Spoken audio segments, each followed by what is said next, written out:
Good morning, you guys. It's Friends Day.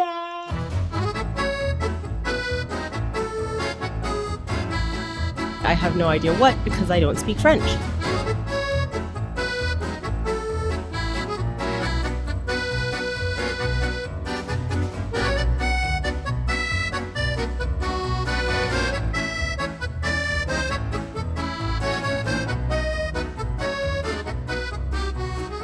So it's 8:30 right now. I have about an hour and a half before I kind of need to leave for the train station. I'm packing all of my things together right now. The living room is a total mess, but that is what's happening. My train is around 11:30, so I'm going to leave around 10, and then I'm going to meet my friend at the train station because I have to give her the key so my boyfriend can get back into the apartment. And then we have a very long train journey ahead of us. It's going to be about three and a half hours, I think, from Munich to Mannheim, and then a changeover in Mannheim, and then all the way from Mannheim to Avignon. By the time I reach Avignon, it's going to be about 9:30 p.m. So I'm not going to complete the journey today. I'm going to overnight in Avignon, and then tomorrow morning I am going to take the bus from Avignon to Uzès, and that's where my hosts are going to pick me up. And then the first volunteer homestay is a go. Yeah, so I'm just packing everything together now. I've also prepped some pasta. I'm going to put on some music, get everything into my suitcase, my bags, and then hopefully, there are actually 2 videos that I wanted to film before I left, but I haven't been able to get around to them in the time that I've been here for some reason. I've just kept putting it off and never found like the right time to film them. So of course, now I'm like, maybe I'll do it on the day that I'm leaving. So I'm going to see actually if I can film those 2 videos if I have enough time after having packed before leaving, but we'll see how it goes. Otherwise, I'll just film it in France. So let's keep packing.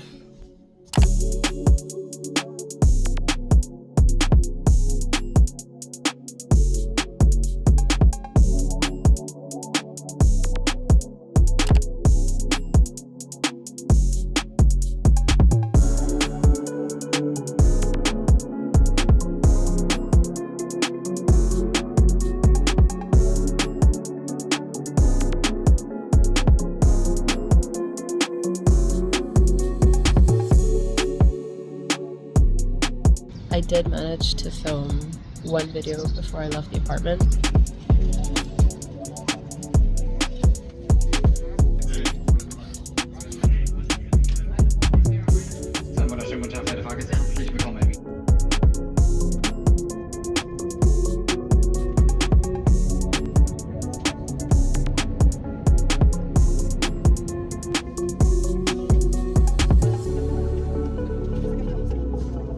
Okay, I've been in France for like 5 minutes and I'm already struggling. So it's 9:22 now. We arrived at the Avignon train station at 9:12, and there's a train that goes every half hour into the city center. So from Avignon TGV to Avignon Centre.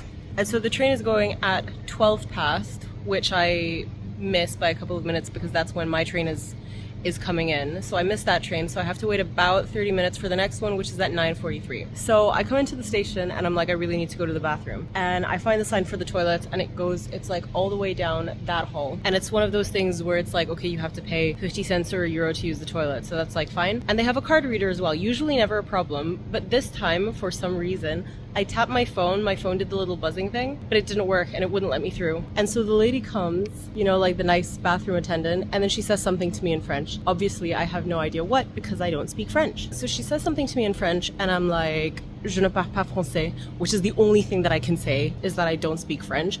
And maybe I'm completely butchering the pronunciation. And I say this to her and then she just, I don't know if she maybe didn't hear me, but she just keeps talking to me in French. So I have no idea what she said, but I think she got the gist eventually that I do not speak French. And she helped me like get through the barrier and stuff. And then, you know, I get in, I do my thing, and then I come out and I try to go through the little turnstile and it won't let me through. It won't let me through. And there's a guy who's sitting there. And I'm just like laughing because I'm so embarrassed. And I'm like, it's always the case that you can at least exit the turnstile without having to have done anything. But because she like helped me get in through the, you know, emergency child way, the turnstile kind of didn't recognize that someone had gone in, and therefore also didn't let me out, so they had to like do a little jiggle thing to make it work so that I could get out that way. But I tried the same thing with this guy who saw me and was like there on the side when I was struggling with it, because he said something to me in French as well, and I also said the same thing to him, which was that I don't speak French. I'm probably not saying it right, but anyway, I got out of there and I have about 20 minutes left until the next train comes, so I'm just going to go up to the platform now anyway and just wait there.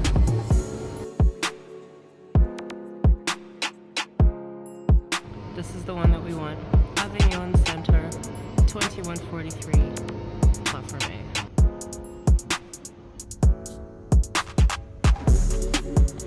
All right, we have made it. We are in the hotel. We are in the hotel room.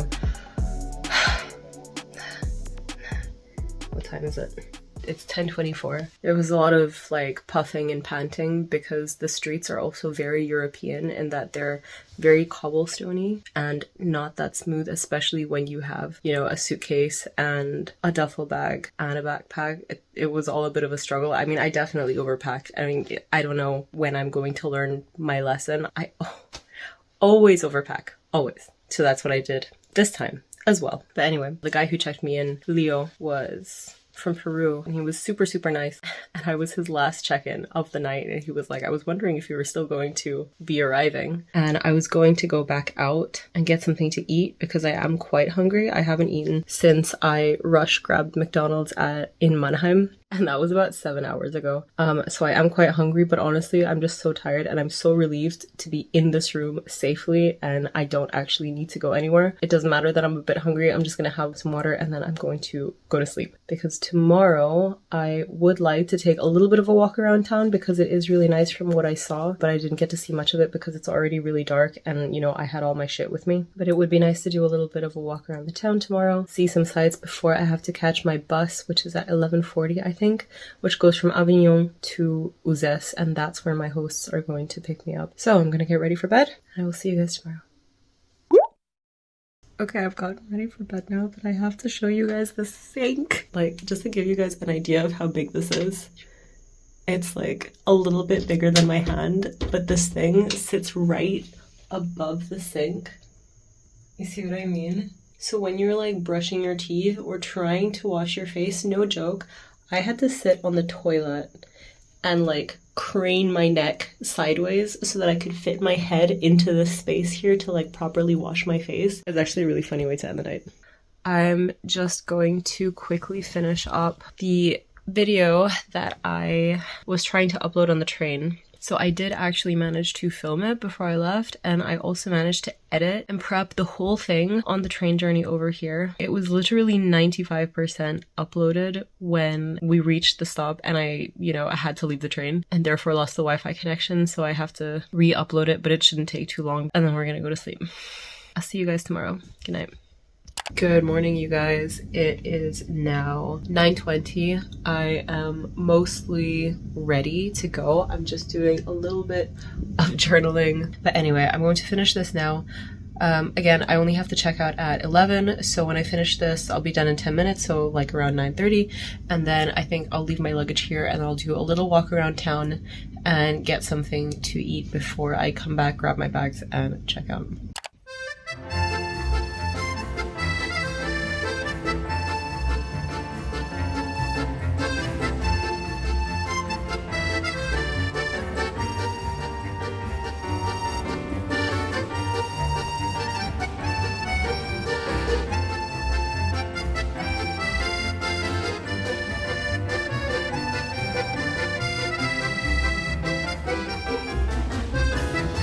Okay, I got some pastries.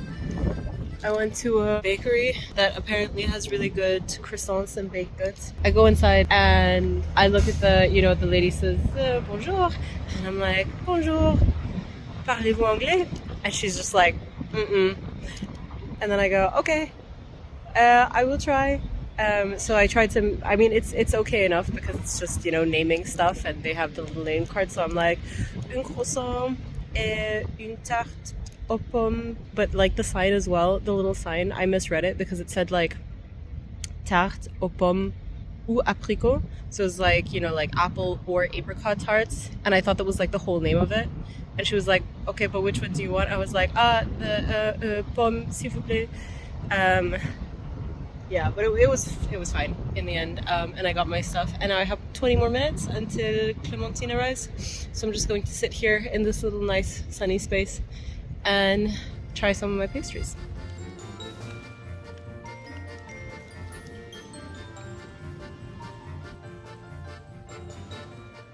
Okay, quick update. I am in the kitchen now of the homestay. We finally made it.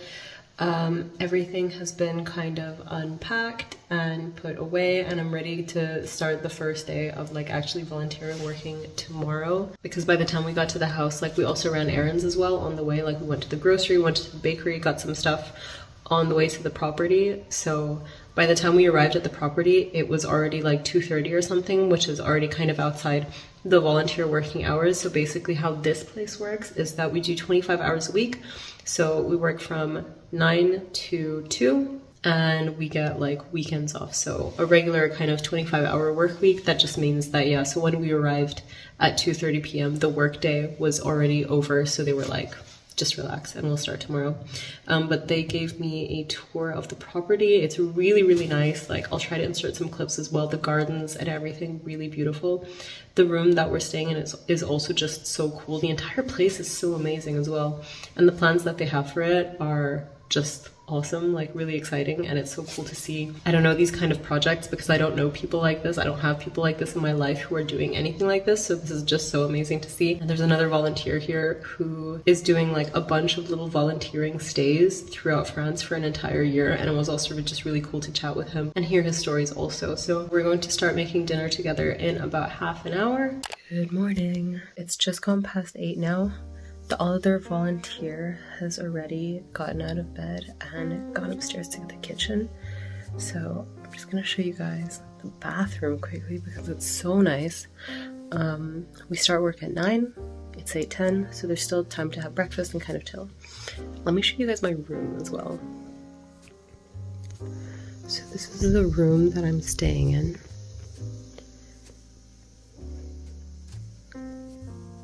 And I think it's just so cool. This looks like one of those rooms that if you're staying, you know, you're staying at a mountain retreat in the countryside or something, you would easily pay like 250 euros to stay in a room like this. So let me show you the bathroom.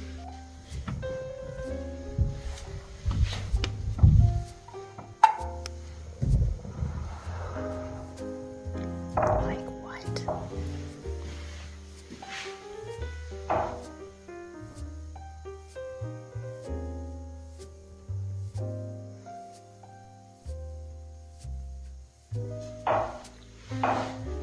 Yeah. The heat outside,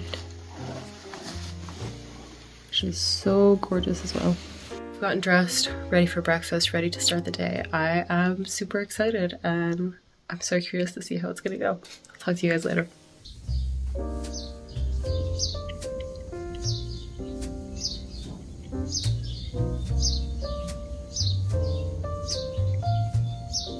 Hi guys, it's been a couple of days since I arrived now, and there's just been so much going on that I've been not necessarily too busy, but just kind of getting used to the space, being super tired from the work that we've been doing, and doing other stuff that I completely forgot to film and give you guys an update, but I'm gonna do that now. This is the kitchen where I am right now. I'm wearing like my coat and this jacket and this jacket because it is freezing, but I'm in the kitchen right now. This is like the little dining room that we sit in the middle of the kitchen. I'm going to give you guys a little tour of the place and explain what we've been doing so far in the last couple of days since I've arrived. So this is the kitchen. The hosts stay in that bedroom over there, and we're basically one floor up. So this is how you leave the kitchen, and then you take these stairs down there, and then you're on like the ground level. So let's go and I can explain more what we've been doing.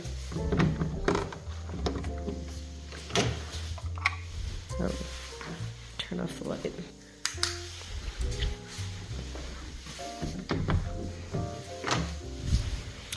Got that socks with sandals look, the classic. Okay, so first of all, this is the view.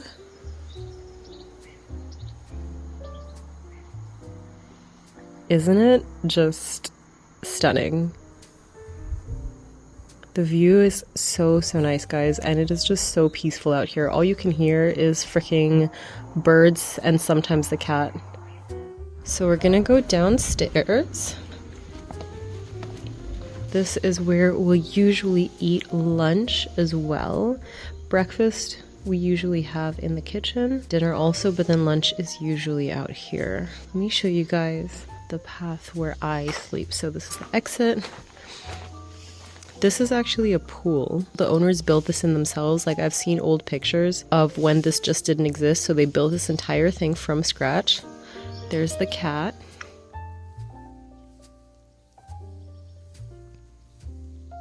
Her name is Plume.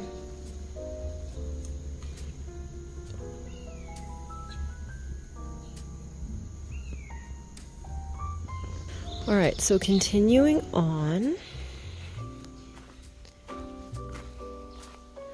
This is basically where the volunteers sleep, so that's my room. That's the room of the other volunteer. Okay, so now we're gonna go this way, and I'll show you what we did 2 days ago on my first day of work. Okay, we're gonna go through here. As you can see, there is a lot of work that needs to be done. These hosts have been working on this house for a couple of years, I think now. But you can see, like, they've already done so much. Like, these walls are kind of freshly done and painted. They're super clean, super new, super white. And then you can see where kind of there's older stuff over there that hasn't really been worked on or touched. And you can see these like gorgeous wooden doors, like solid wood and everything. So nice. And they also told me that they basically did this entire bit of flooring where they like ripped out the floor so that they could run the necessary cables and like pipes and whatever through the floor. So it's really incredible what they've already done. So, oh, I can't actually show you guys because it's closed. But basically, this door is currently held closed, but you can see a little bit here on the side what we've done so far. Basically, all these walls needed to be done new and like covered kind of properly over, I don't know, like the stone or whatever interior these walls are made of. So what we did the other day was use some, I think it was cement mix, I'm not 100% sure, but we would put an initial coat of the mix on, and then we would cut. You can see this, I think it's called scaffolding, and it's basically like a net that we overlay on the mix. And here's the other side. I mean, obviously it's not perfect, but yeah, so we'd overlay this, and then we would do another like thin layer on top so that it's all kind of like straight and even, and you can see how it was done around the corner and kind of here as well. So we did it on the other side of this entire wall, the other side of this entire wall, and then also the other side of this entire wall here, which kind of extends a little bit more that way as well, because you can see in the corner right here. But yeah, so that's what we did the other day. And now I'll show you guys what we've been doing yesterday and today. So we're gonna go back out here. Plume's still sitting there. This way, this way, this way.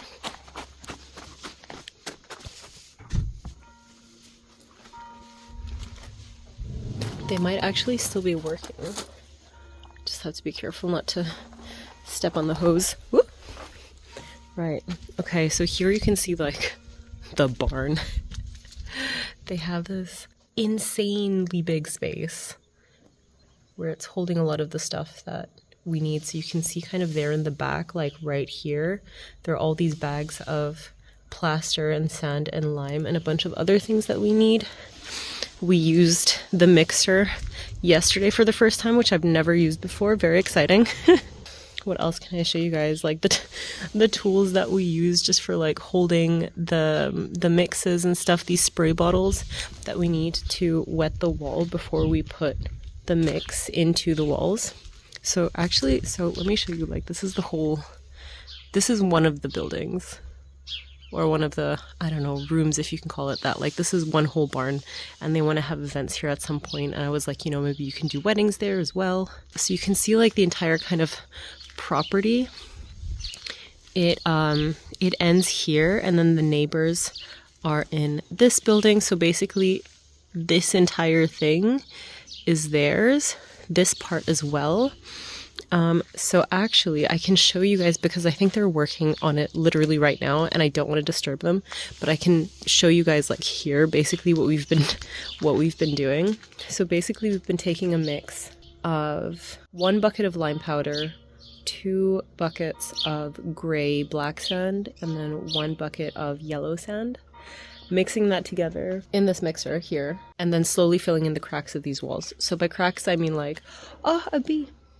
Basically, when you have these old kind of stone houses, as far as I can tell, you know, you want them to be filled in properly, and it's been done many, many times. You can see it here. So basically, like, all of these cracks here, all of this, we fill with this mix, and you can see it's all actually been done here. But I don't know, whoever did this, maybe, I don't know, maybe it was them, but I don't think so. It was kind of like a half job, and you can see the colors as well of the mix here are completely different as well. So you can see that this has been done in the past, so this needs to just be kind of filled in again eventually at some point.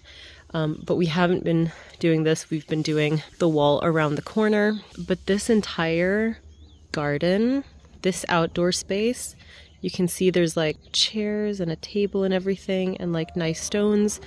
This beautiful garden space also, that is theirs.